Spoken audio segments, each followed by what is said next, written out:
ছাত্ৰ সন্থাৰ তিনিচুকীয়া আঞ্চলিক কমিটিৰ ত্ৰয়োদশ দ্বিবাৰ্ষিক অধিৱেশনৰ আজি এই প্ৰথম দিনা কাৰ্যসূচী কেইবাটাও অনুষ্ঠিত হৈ গৈছে।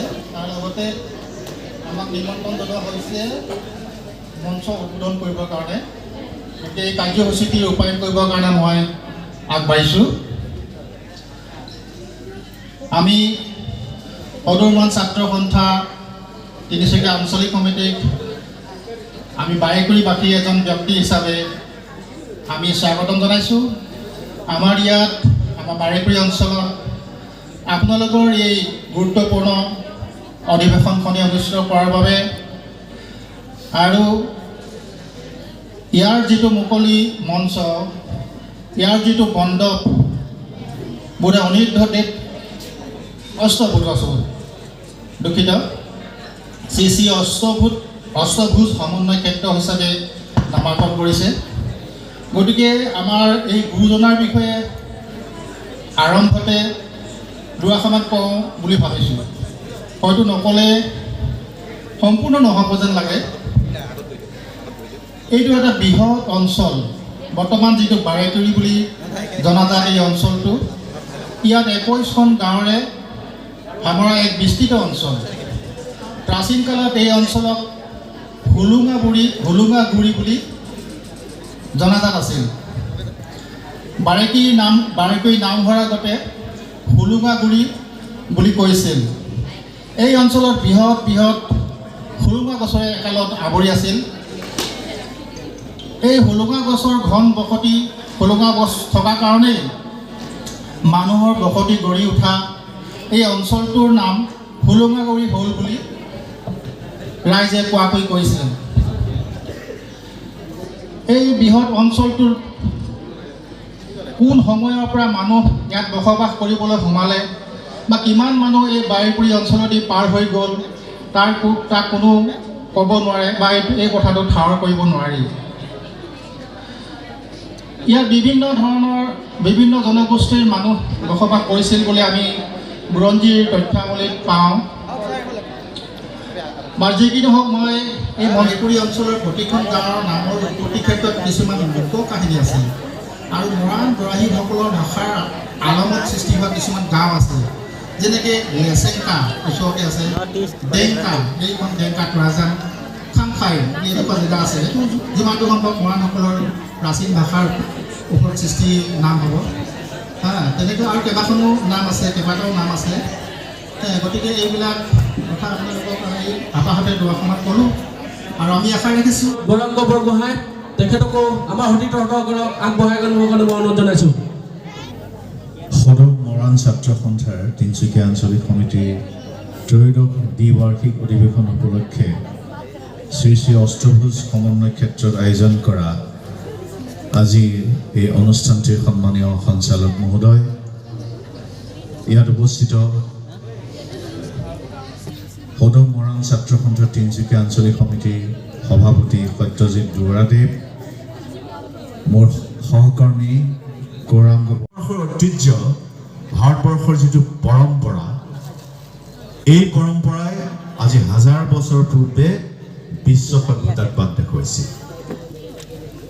আজি আমি 21 শতিকাৰ কেইবাটাও দুটা দশক প্ৰায় সম্পূৰ্ণ কৰিছোঁ আৰু এই মুহূৰ্তত আমি ভাবিছোঁ যে আমাৰ নতুন প্ৰজন্মক ভাল ধৰণে শিক্ষা প্ৰদান কৰিবৰ কাৰণে আমি কি নীতিৰ আশ্ৰয় ল'ম আৰু সেইকাৰণে নতুন শিক্ষা নীতিখন আমি লৈছোঁ।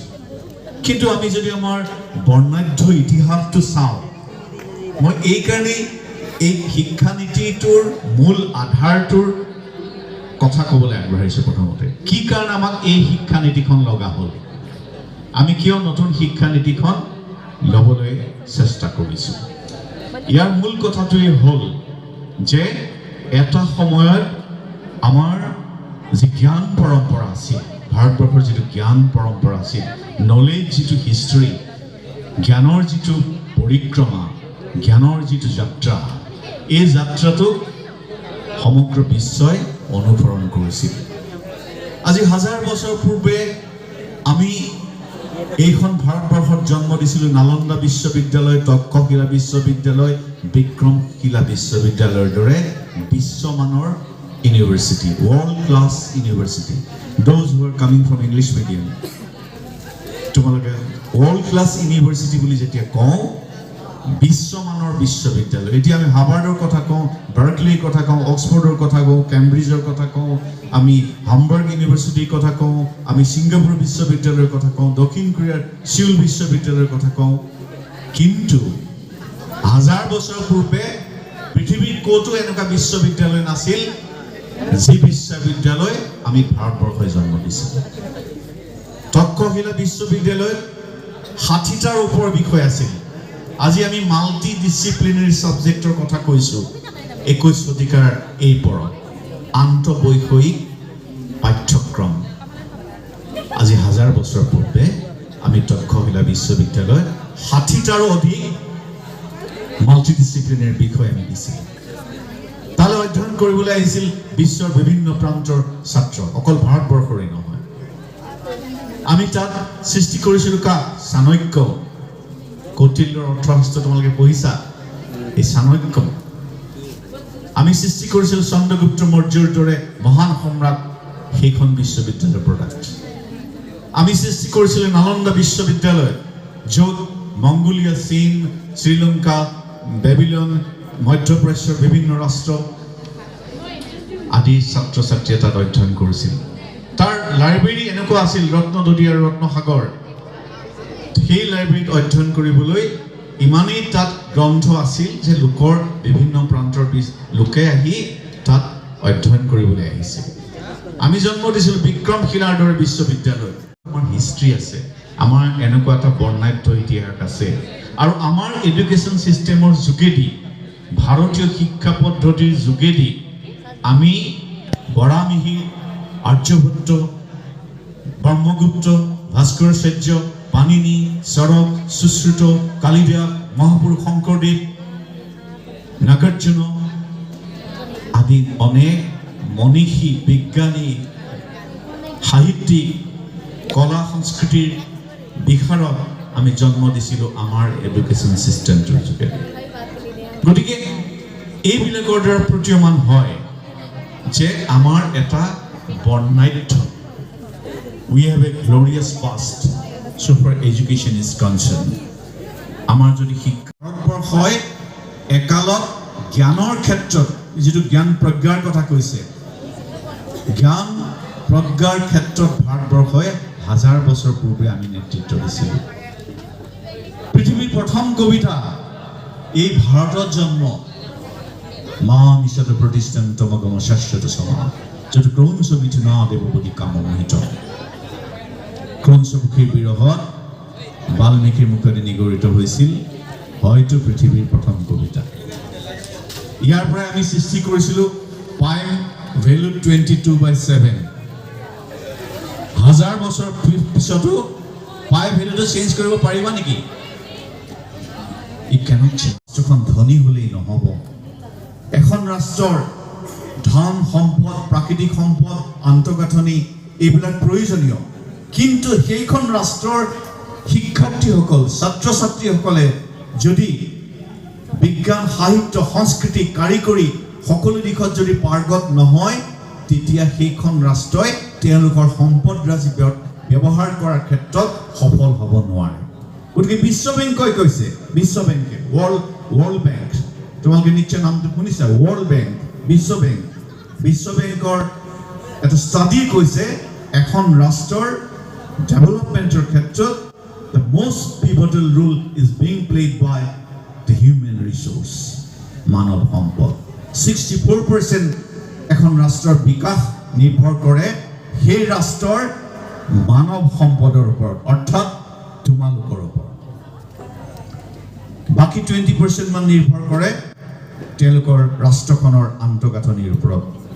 বাকীখিনি নিৰ্ভৰ কৰিব প্ৰাকৃতিক সম্পদৰ ওপৰত, নেচাৰেল ৰিচোৰ্চ, প্ৰাকৃতিক সম্পদ। উদাহৰণ জল পটকে আছে জাপান, ছিংগাপুৰ, কোৰিয়া, ইজৰাইলৰ দৰে ৰাষ্ট্ৰ। ইজৰাইলৰ পপুলেশ্যন 1 কোটিৰো হোৱাগৈ নাই, ইণ্টাৰনেটত মাৰি চাবা।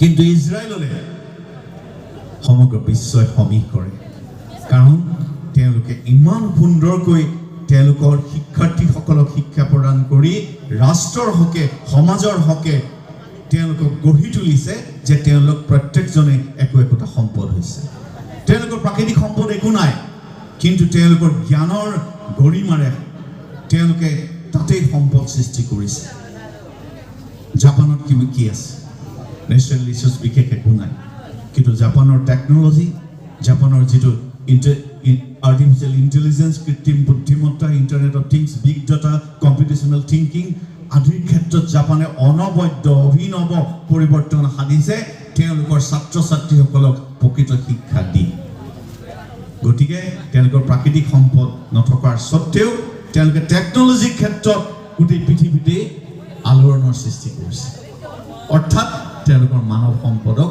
সুন্দৰকৈ ব্যৱহাৰ কৰিছে ঠিক তেনেদৰে সাউথ কোৰিয়া তুমি লৈ থকা স্যামসাং ফোনটো কাৰ সাউথ কোৰিয়া এইবিলাক আমাৰ এইবিলাক ৰাষ্ট্ৰৰ সৃষ্টি গতিকে আমি আমাৰ ৰাষ্ট্ৰত থকাই কোটি কোটি ছাত্ৰ ছাত্ৰীক এই পুৰণি গৌৰৱময় ধাৰাটোৰ সোঁৱৰণ কৰাই নতুনৰ সৈতে তেওঁলোকক একাত্ম কৰি আমি এনেধৰণৰ শিক্ষা দিব লাগিব আৰু সেই শিক্ষা দিবৰ কাৰণে নতুন শিক্ষানীতিৰ মূল লজিক দ্য মেইন বেছ of the new education policy 2020 এইটোৱে হ'ল আমাৰ নতুন শিক্ষানীতিৰ মূল আধাৰ পুৰণি ঐতিহ্যক আমি স্বীকাৰ কৰিব লাগিব ঐতিহ্যৰ সত্যই সংস্কৃতিৰ বৰভেটি ঐতিহ্যৰ সত্যই সংস্কৃতিৰ বৰভেটি যিটো ঐতিহ্য আছে আমাৰ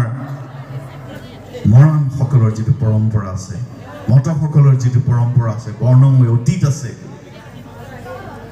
তেওঁলোকে জাতীয় চিন্তাৰ পৰিপুষ্ট হৈ অসমৰ বিকাশৰ ক্ষেত্ৰত এটা সাংঘাতিক ৰোল প্লে কৰি আছে প্ৰত্যেকটো জনগোষ্ঠীৰ কথা আমি জানিব লাগিব আমাৰ শিক্ষানীতি সমাজখনৰ সৈতে সম্পৃক্ত হ'ব লাগিব আমাৰ শিক্ষানীতি আমাৰ কৃষি ব্যৱস্থাৰ কথা ক'ব লাগিব আমাৰ মানুহবোৰৰ কথা ক'ব লাগিব আমাৰ জাতি জনগোষ্ঠীৰ কথা ক'ব লাগিব শুৱনি আমাৰ গাঁওখন ইয়াতে শুৱনি গছেৰে ভৰা ডাল ফুল ভৰি ফল ফুল লাগে ক'ত পাওঁ তল মেলিলো প্ৰথম চকু তোমাৰ গোলাতে আই জনমৰ আদিম পোৱা এই কবিতাবিলাক যে আছিল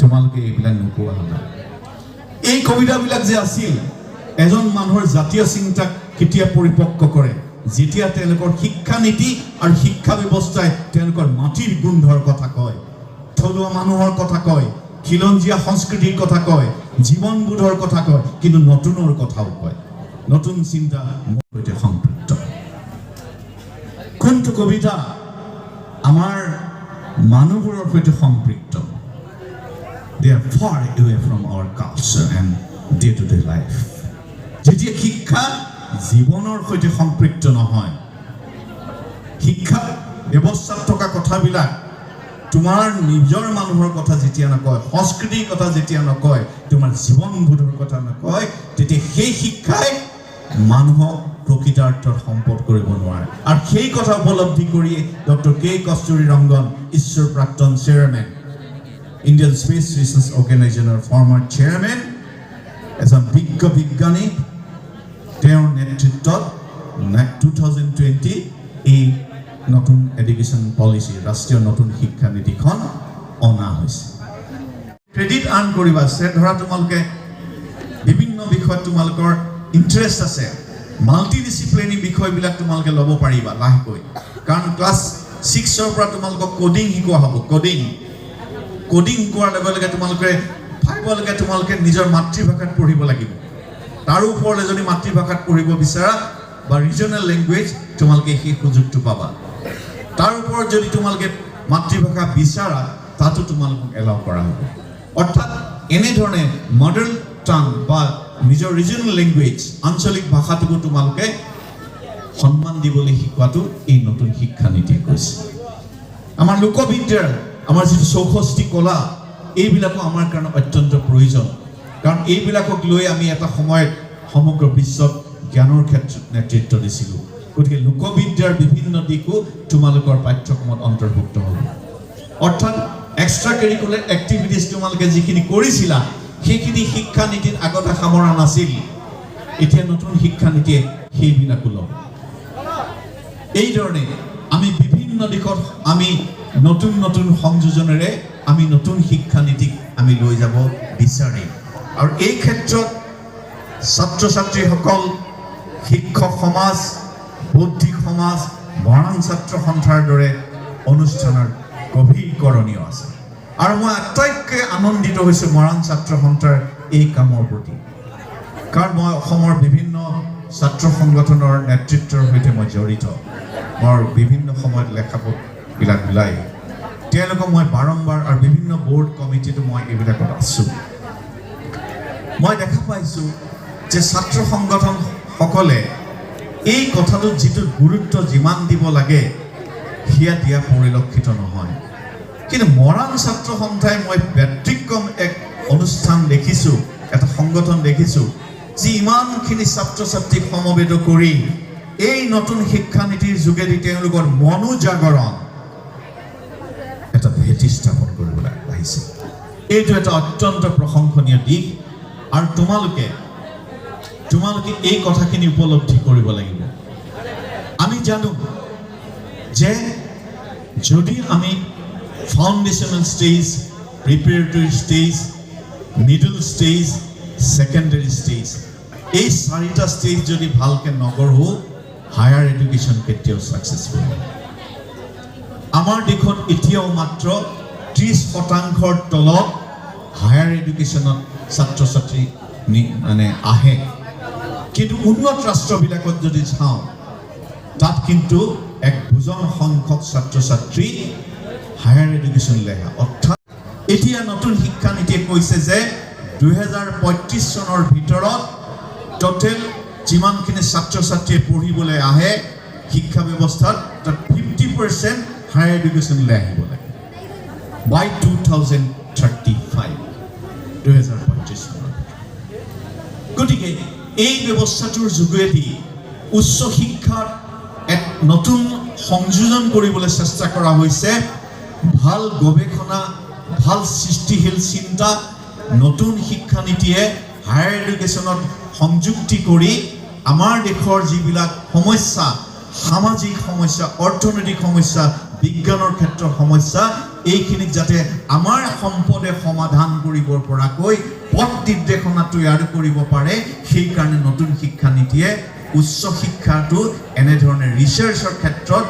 বা আন এক্টিভিটিছৰ ক্ষেত্ৰত বিভিন্ন ব্যৱস্থা লৈছে সেই কাৰণে গঠন কৰা হৈছে নেশ্যনেল ৰিচাৰ্চ ফাউণ্ডেশ্যন NRF আগতে আমি ৰিচাৰ্চ কৰোঁতে এখন বিশ্ববিদ্যালয়ত আমি নাম অন্তৰ্ভুক্তি কৰি আমি পৰীক্ষাৰ যোগে অৱতীৰ্ণ হৈ এটা বিষয়ত ৰিচাৰ্চ কৰিছিলোঁ কিন্তু এতিয়া ইচ্ছা কৰিলে তুমি এটা বিষয়ত ৰিচাৰ্চ কৰিব নোৱাৰা তাৰ কাৰণে এই ৰিচাৰ্চটোৱে তোমাৰ ৰিচাৰ্চটোৱে আমি এইমাত্ৰ আহি আমি শিৱসাগৰৰ পৰা আহি আমাৰ যি ঘৰত গৃহস্থ আমাক চাহ খুৱাইছিল তেখেতলোকৰ ঘৰতে বহি আমি পাতিছিলোঁ যে আমাৰ ছাত্ৰ ছাত্ৰীসকলে যি গৱেষণা কৰিব গৱেষণা মানে অকল PhD নহয় গৱেষণা মানে MPhil নহয় এই ছাত্ৰ অৱস্থাৰ পৰাই তোমালোকৰ এটা অনুসন্ধিৎসু মন এটা তোমালোকৰ মন তৈয়াৰ কৰিব লাগিব এই মনটোৱে তোমালোকক কোনোবা এটা সমস্যাৰ সমাধান কৰাৰ বাট এটা উলিয়াই দিব লাগিব তোমালোকে অকল ৰিজাল্ট লৈ পেলাই ব্যস্ত থাকিলে নহ'ব তোমালোকে এই বাটটো বিচাৰিব লাগিব আৰু এই বাটটোক দেখুৱাব এনেকুৱা ধৰণৰ অৰ্গেনাইজেশ্যন নেশ্যনেল ৰিচাৰ্চ ফাউণ্ডেশ্যন হয়